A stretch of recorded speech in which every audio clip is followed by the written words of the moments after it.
Assalamualaikum warahmatullahi wabarakatuh. Izin memperkenalkan diri, nama saya Dian Mahananum, NPM 20030220006, Prodi S1 Perbankan Syariah kelas C semester 4. Di sini saya akan menjawab soal UAS dari Manajemen Resiko Perbankan Syariah. Soal pertama yaitu jelaskan penyebab kredit bermasalah dari aspek resiko kredit dan berikan contohnya.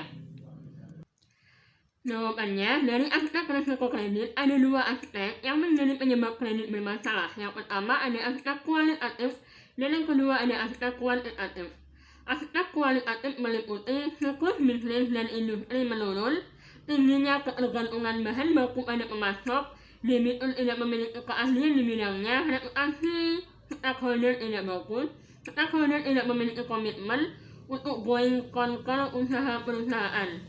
Lalu ada aspek kuantitatif, yaitu realisasi penjualan lebih rendah dibanding target, tidak streaming penggunaan kredit, harga jual produk debitur tidak kompetitif, terlalu ekspansif, markup harga biaya proyek. Contohnya seperti kreditur menawarkan pinjaman terlalu besar, sehingga debitur tidak dapat membayar. Jelaskan penyebab kredit bermasalah dari aspek risiko operasional dan berikan contohnya. Jawabannya yaitu ada pada aplikasi kredit, yaitu kurangnya verifikasi keaslian dan tidaknya permohonan kredit. Lalu ada analisis kredit, analisis awal yang kurang tajam, kurang verifikasi kebenaran informasi dan data, asumsi dasar yang digunakan jauh meleset, analisis kuantitatif dan kualitatif tidak tepat, analisis dangkal dan alat analisis tidak cukup, resiko kredit tidak diidentifikasi.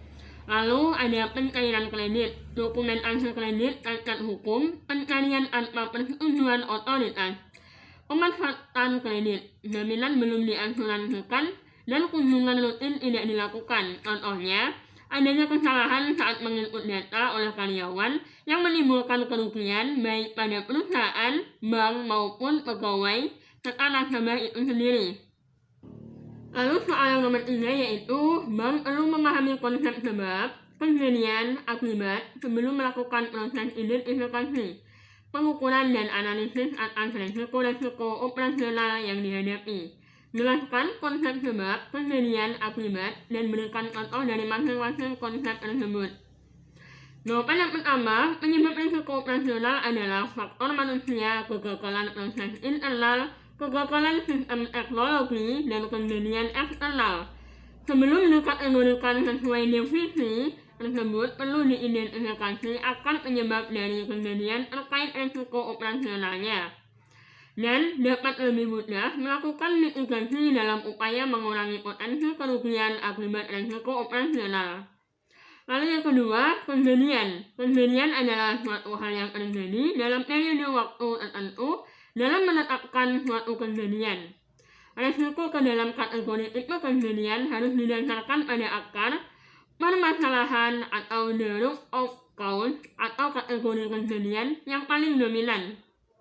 Yang ketiga, dampak efek, yaitu kejadian kerugian yang menimbulkan kerugian finansial atau langsung direct loss, hilangnya hak kepemilikan, meminjam dana menggunakan kepemilikan, tidak bisa membayar sertifikat itu yang jadi milik bank. Contoh kejadian kerugian yang menimbulkan kerugian tidak langsung yaitu menurunnya citra bank di kalangan masyarakat karena pengaruh negatif dan offline yang cukup lama atau sering. Lalu ada ganti rugi, yaitu pembayaran kepada pihak ketiga dalam bentuk pokok atau bunga sebagai pengganti atau biaya dalam bentuk kompensasi yang dibayarkan kepada pihak ketiga. Yaitu ada keputusan kewajiban hukum, legal liability, pembayaran atau pengeluaran uang karena adanya denda penalti atau keputusan pengendalian regulatori seperti keputusan pengadilan, settlement dan biaya-biaya hukum lainnya. Penalti, pajak, denda, atau biaya langsung sehubungan dengan adanya penalti lainnya seperti hilangnya izin usaha. Lalu ada kerusakan pada aktiva, pengurangan langsung pada nilai aset fisik termasuk sertifikat karena suatu keadaan darurat yang terjadi karena adanya bencana alam atau kecelakaan, ditelantarkan kecelakaan, kebakaran atau gempa bumi.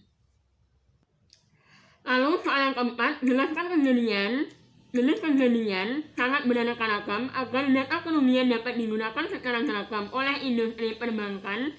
Basel Lee menetapkan kategori kejadian informasi risiko operasional dalam 7 kategori. Sebutkan ke-7 kategori tersebut dan berikan contohnya. Jawabannya pertama ada internal fraud, yang kedua ada external fraud, yang ketiga ada praktek ketenaga kerjaan dan keselamatan kerja, yang keempat ada gangguan bisnis dan kegagalan sistem operasional. Lalu yang kelima ada kerugian atas aset fisik, lalu pelanggan produk dan praktek bisnis, dan eksekusi pengiriman dan manajemen proses. Contohnya yaitu internal fraud, korupsi seperti penyuapan, pemerasan, dan penyalahgunaan informasi, penipuan kartu kredit atau penipuan keuangan lainnya.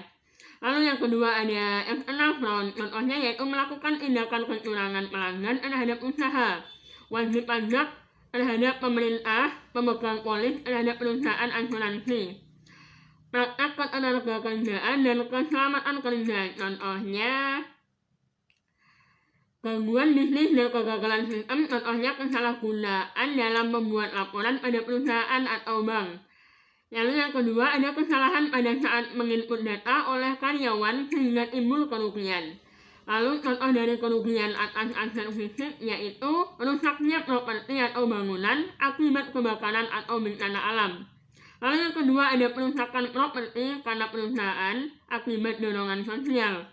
Pelanggaran produk dan praktek bisnis, contohnya seorang wanita membeli masker yang mempunyai peran sebagai customer atau distributor barang yang bertugas mendistribusikan produk pada jasa perusahaannya.